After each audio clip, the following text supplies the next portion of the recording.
पाकिस्तान में इस वक्त यूनिसेफ की रिपोर्ट के मुताबिक हम 2.5 करोड़ बच्चों को स्कूलों में नहीं ला सके।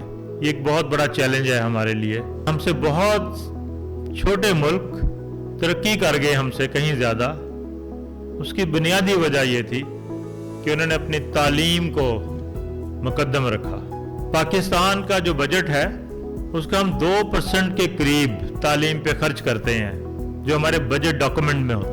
एक्चुअल अगर उसकी इम्प्लीमेंटेशन रिपोर्ट ली जाए तो वो 1.2% बनता है। हमारे ब्रदर मुल्क हैं, तुर्किया है, मलेशिया है, ये लोग 20% अपना एजुकेशन, अपने बजट का एजुकेशन पे खर्च कर रहे हैं और पिछले 20-25 साल से मुसलसल खर्च कर रहे हैं। तो आज वो लोग हमसे कहीं आगे निकल गए जो हमें रोल मॉडल कहते थे, और उसका सिर्फ एक ही है कि उनकी हुकूमतों ने, उनकी लीडरशिप ने इस चीज़ का एहसास किया कि अगर मुल्क को आगे बढ़ाना है तो अपनी तालीम को मुकद्दम रखना है। हमारा सरकारी बजट है वो 1.2% या 2% के करीब हम बजट अपना एजुकेशन के लिए दे रहे हैं। लेकिन एक बड़ी ही खुशाइन बात यह है कि हमारा प्राइवेट सेक्टर इस चीज़ को सामने रखते हुए इस चैलेंज को कबूल कर रहा है, और वो बहुत तेज़ी से हमारे मुल्क के उस बोझ को बर्दाश्त करने की कोशिश कर रहा है जो हमारी पब्लिक सेक्टर नहीं कर रही। आज हमारा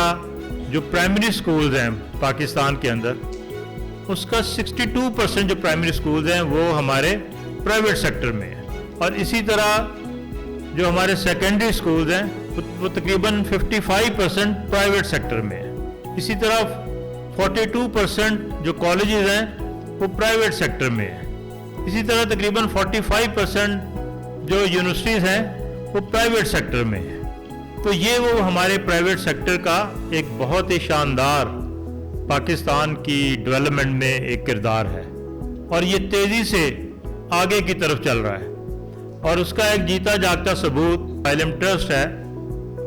उसने ये 2 इदारे, एक 2007 में TKS के नाम से और फिर 2008 में ILM कॉलेजेस के नाम से ये इस्टेब्लिश किए। उसका मकसद भी यही था कि हम तालीम को उनके डोर स्टेप पे ले जाएं जो किसी तरह से महरूम है एक अच्छी क्वालिटी वाली तालीम से।